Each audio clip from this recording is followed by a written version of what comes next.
All right, strap yourselves in because today we are going deep on a topic that's both terrifying and fascinating at the same time. Yeah. The world's most dangerous roads. Oh, yeah. We've got articles, we've got personal accounts, Mm-hmm. we've even got some engineering reports all about roads that make your typical traffic jam look like A walk in the park. a walk in the park. Exactly. Taylor. We're not just talking about potholes here, right? I don't know. We're talking about roads that challenge your driving skills. Oh, yeah. Your courage. Uh-huh. And maybe even your sanity.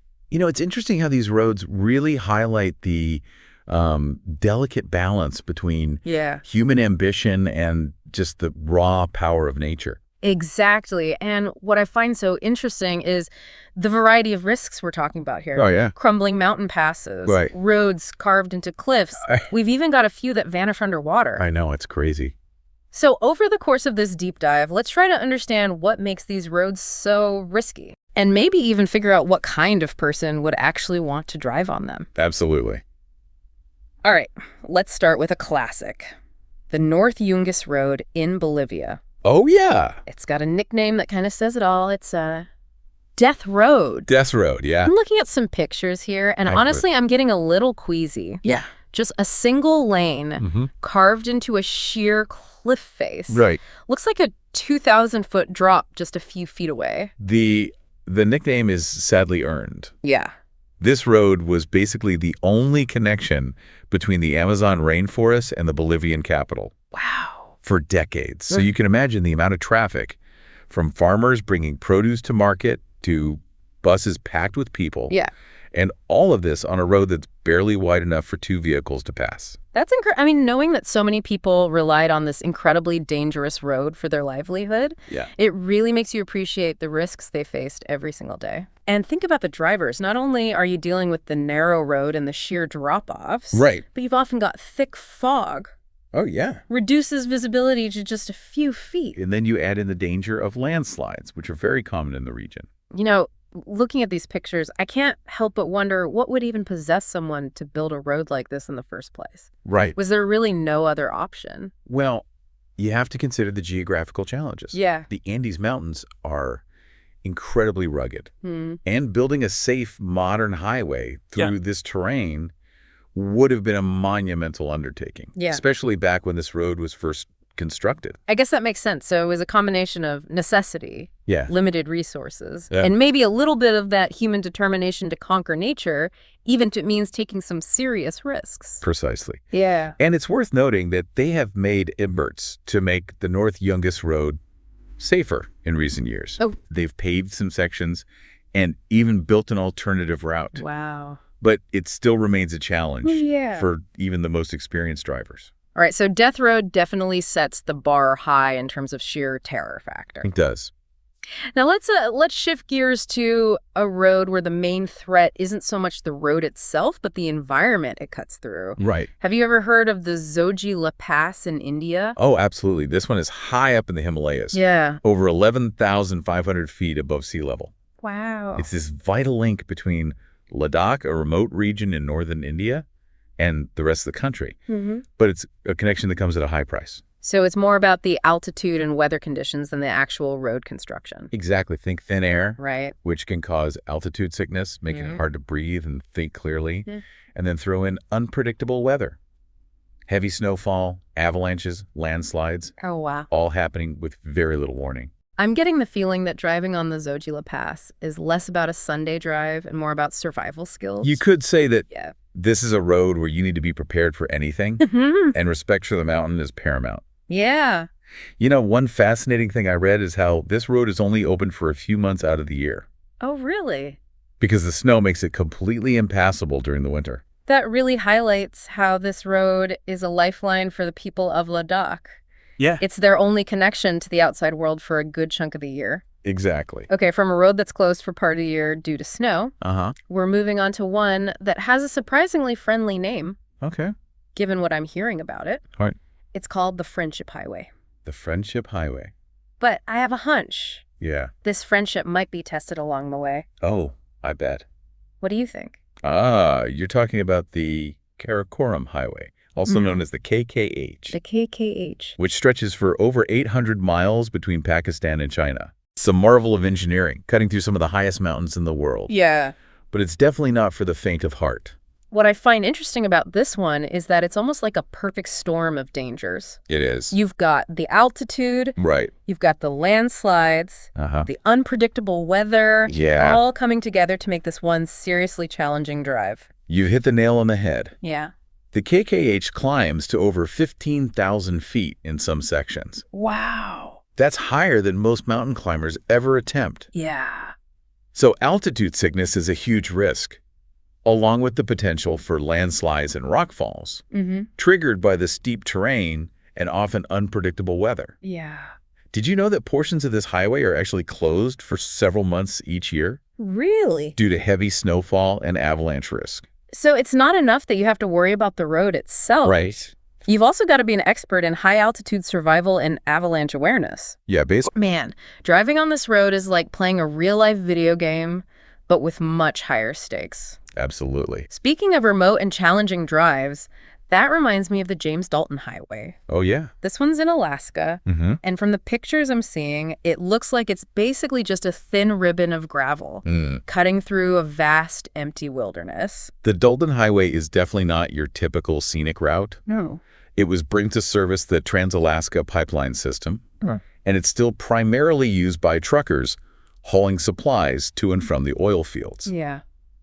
Imagine driving for hundreds of miles, sometimes without seeing another vehicle, with nothing but vast, untouched landscapes on either side. Okay, so let's say I'm a trucker on this road. Right. What are the main things I'm worried about? Is it just the remoteness? The remoteness is a big factor. Mm-hmm. If you break down out there, help can be hours, even days away. Wow. Cell service is spotty at best, Right. and the weather can change in an instant. You could be driving on dry gravel 1 minute and then hit a patch of black ice the next. Oh, wow. And we haven't even talked about the wildlife yet. Oh, right. I read something about the wildlife being particularly Active? active. Yeah, like more than just a cute deer crossing the road every now and then. Exactly. You're sharing the road with moose, caribou, bears, Oh, wow.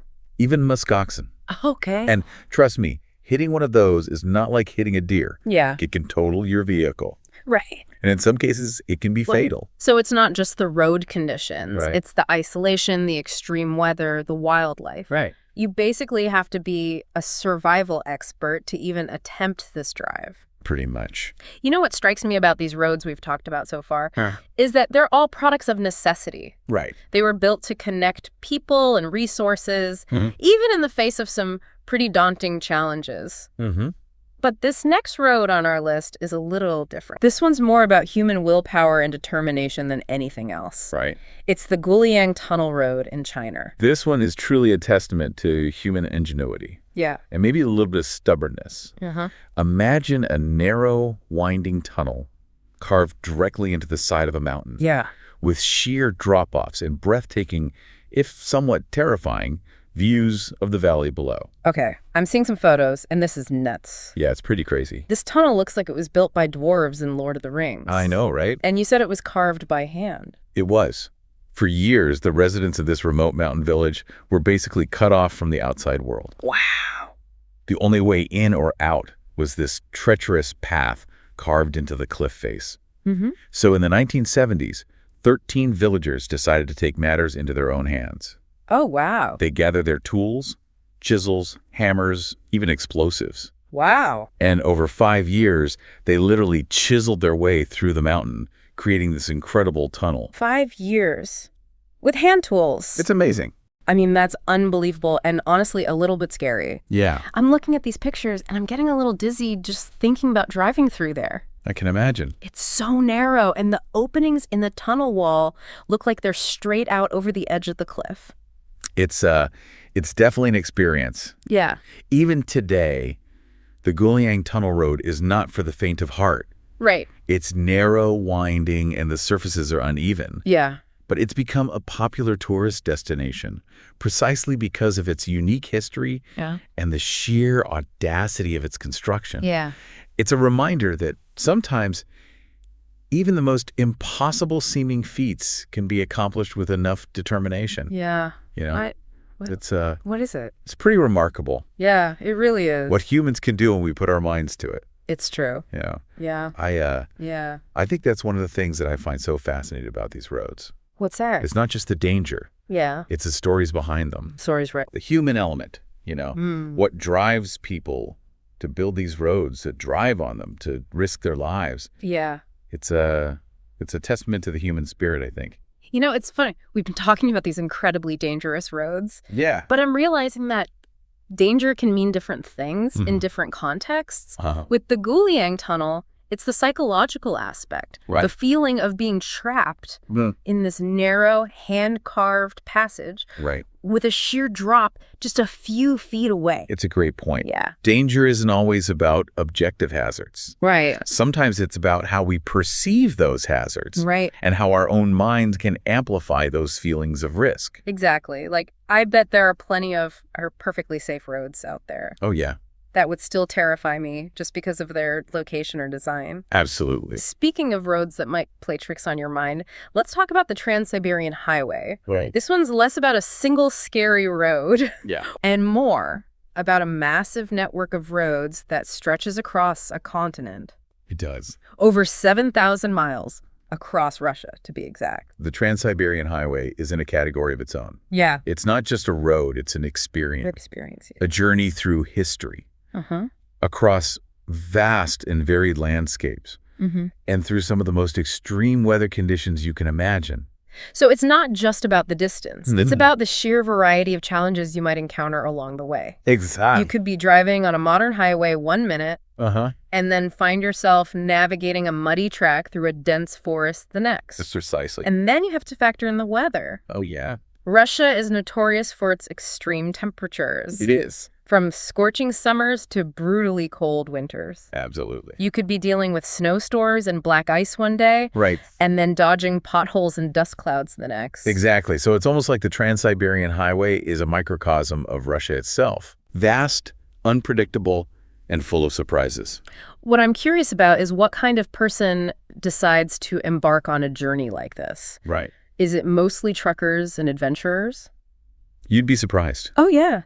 There are actually quite a few people who drive the Trans-Siberian Highway Really? for the sheer experience of it. Huh. Some people do it in stages Okay. over several years, while others go for the full epic road trip, all in one go. It's funny. We often talk about getting away from it all when we go on vacation. Yeah. But driving the Trans-Siberian Highway, it seems like you're actually immersing yourself in everything. You are. The history, the culture, the landscape, the challenges. I think that's a beautiful way to put it. Yeah.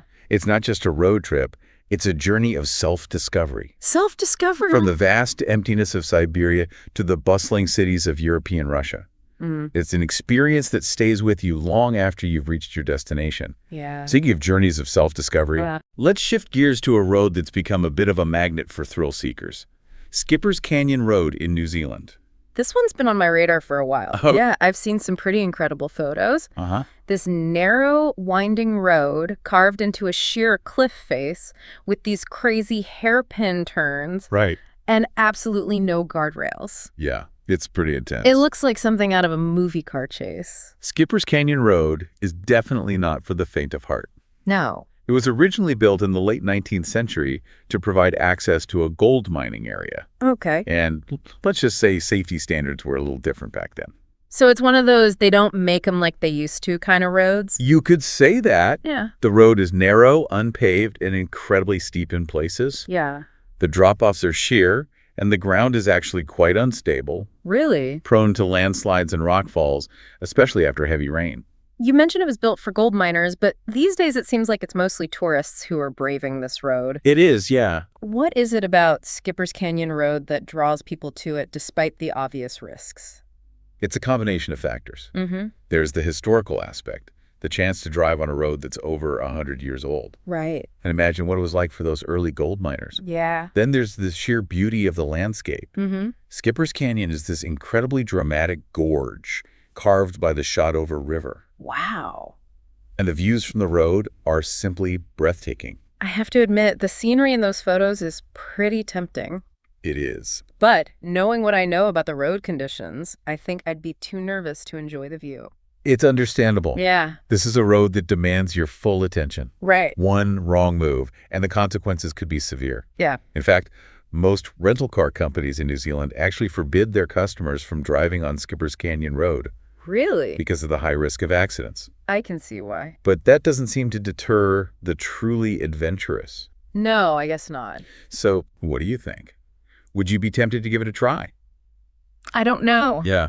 It's It's a tough one. a tough one. You know, Yeah. I think I'd have to see it to really decide. I think that's fair. Yeah, maybe from a safe distance. I think so. Okay. From the breathtaking but terrifying landscapes of New Zealand, let's shift our focus to a road where the dangers are less about natural hazards Right. and more about the human element. Okay. We're talking about Highway 1 in Afghanistan. Highway 1. This is a road that has seen a lot of history, It has. a lot of conflict, Yeah. and it's a road where the risks are very real Very real. Yeah, and very present. absolutely. So what can you tell us about Highway 1 in Afghanistan? Highway 1 is a vital artery Yeah. that runs through the heart of Afghanistan, connecting major cities like Kabul, Kandahar, and Herat. Right. But it's a road that's been shaped by decades of conflict and instability. The road itself is often in poor condition, with potholes, crumbling surfaces, and narrow sections. Right. But that's almost the least of your worries.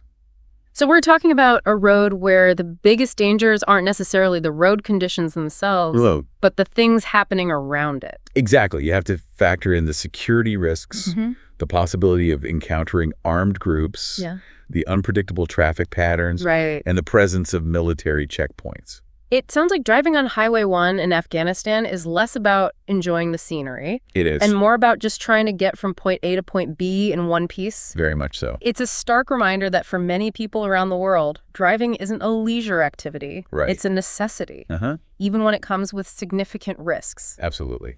All right, from the war-torn landscapes of Afghanistan, Yeah. let's move on to a road that's truly unique, even whimsical in a way. Right. It's the Passage du Gois in France. This one is fascinating because it plays with our expectations of what a road should be. How so? Imagine a causeway that connects the island of Noirmoutier to the mainland of France. All right. Sounds pretty straightforward, right? Yeah, so far so good. But here's the catch. What's that? Twice a day, during high tide, the road completely disappears underwater. Wait, you're telling me this road is submerged by the ocean twice a day? Twice a day. That's insane. So it's basically a race against the tides if you want to cross it. Exactly. Drivers have to time their journeys very carefully, Yeah. using tide tables to make sure they cross the causeway when it's safe. Mm-hmm. There are signs posted with the safe crossing times. Okay. But even then, you have to be aware of the changing tides and the weather conditions.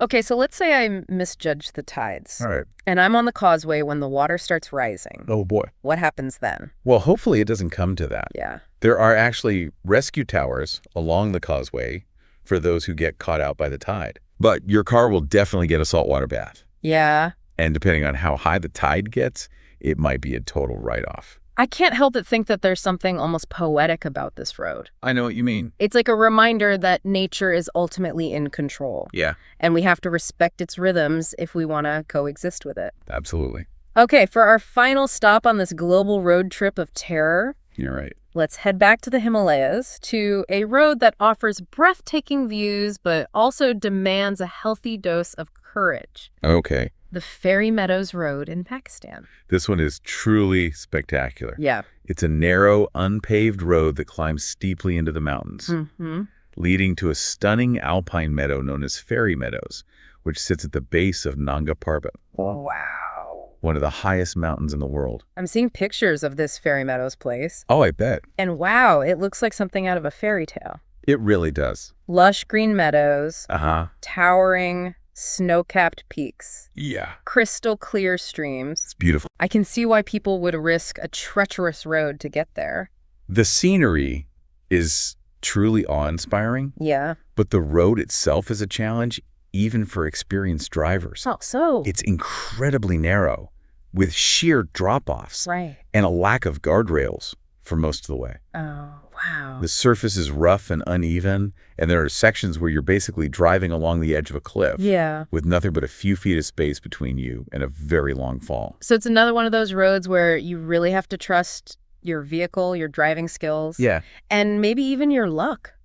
You could say that. Yeah. And you also have to be prepared for the unexpected. Right. The weather in the Himalayas is notoriously unpredictable. Yeah. You could be driving under clear blue skies one minute and then be caught in a snowstorm or a hailstorm the next. You know, it's interesting. What is it? We've talked about roads that are dangerous because of their design, their location, the weather, the wildlife, even the political climate. But with Fairy Meadows Road, it seems like the biggest danger is the temptation to let the beauty of the surroundings distract you from the very real risks of the road itself. That's a great observation. Yeah. It's easy to get caught up in the moment. Right. To be so mesmerized by the scenery that you forget about the need for caution. Yeah. But on a road like this, a moment of distraction can have serious consequences. Yeah. I think that's a good place to pause for now. Okay. And we'll pick up our exploration of these treacherous roads in the next part of our deep dive. All right. Sounds good. Yeah. We'll be back soon with more stories of adventure, danger, and the roads that connect us all. Looking forward to it. It's amazing to think about the sheer variety of roads we've explored in this deep dive. From the hand-hewn tunnels of China to the tide-swept causeways of France, it's clear that roads are so much more than just a way to get from point A to point B. They're testaments to human ingenuity, to our determination to connect with each other and explore the world, even in the face of incredible challenges. You know what strikes me is how each of these roads tells a story. The North Yungas Road is a story of survival, of people risking their lives to bring goods to market and connect with the outside world. Right. The Zojila Pass is a story of resilience, of a community enduring harsh conditions to maintain their connection to the rest of India. And the Goliang Tunnel Road is a story of sheer willpower, of people literally carving their way out of isolation. It's a beautiful way to think about it. These roads aren't just stretches of asphalt or gravel. They're narratives etched into the landscape, reflections of the people who built them and the communities they serve. And even for those of us who will never have the chance to drive these roads ourselves, there's something about their stories that captures our imagination. Maybe it's the thrill of the unknown, the challenge of pushing boundaries, or simply the desire to experience something truly unique. I think it's a reminder that the world is full of wonder and adventure, even in the most unexpected places. And sometimes the most dangerous roads can lead to the most beautiful destinations. But it's important to remember that these roads demand respect. Respect for the environment, respect for the cultures they traverse, and most importantly, respect for our own limitations. As tempting as it might be to throw caution to the wind and embark on a wild adventure, it's crucial to approach these roads with a healthy dose of caution and preparation. Absolutely. These are not roads to be taken lightly. They require skill, experience, and a deep understanding of the risks involved. And even then, there's always an element of the unknown, of factors beyond our control. That's part of what makes them so alluring, but it's also what makes them so dangerous. So if you're ever considering tackling one of these roads, do your research, check the latest conditions, make sure your vehicle is up to the task, and most importantly, listen to your gut. If something feels off, it probably is. And even if your adventures are mostly virtual, I think there's a lot we can take away from these stories. A sense of awe at the beauty and power of the natural world, a newfound appreciation for the resilience of the human spirit, and maybe even a touch of inspiration to step outside our comfort zones and embrace the unknown, even if it's just in our own backyards. Well said.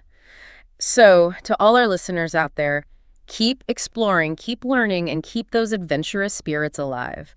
And remember, whether you're navigating a mountain pass or just tackling rush hour traffic, drive safe out there. So where were we? Oh. Yeah, we were talking about the danger of getting caught up in the scenery on these treacherous roads. It's easy to forget about the risks when you're surrounded by such beauty. Exactly. Like on that Fairy Meadows Road, I can just imagine being so focused on those incredible Himalayan views that you completely forget you're driving on a narrow, unpaved road with a sheer drop-off just a few feet away. It's a good reminder to stay focused and aware of your surroundings no matter where you're driving. Absolutely. All right, so we've covered a lot of ground in this deep dive. We have. From the death-defying heights of the Andes to the unpredictable tides of the French coast. We've seen roads that challenge our driving skills, Right. our courage, and maybe even our sanity. Absolutely. But through it all, I think we've also gained a deeper appreciation for the human spirit, Yeah. the ingenuity, and the Right. determination that drives us to connect with each other and explore the world, even in the face of incredible challenges. It's truly inspiring. So what's the takeaway here? I think it's this. Roads are more than just a means of transportation. I agree. They're a reflection of our values, our priorities, and our relationship with the natural world. They're a reminder that even in our modern interconnected world, there are still places where nature holds sway Right. and where the journey is just as important as the destination. So the next time you find yourself behind the wheel, whether you're on a scenic highway or just stuck in rush hour traffic, take a moment to appreciate the road beneath you, the story it tells, and the connections it makes possible. I think that's a beautiful way to end our deep dive. Yeah, I think so too. Drive safe out there, everyone. And thanks for joining us.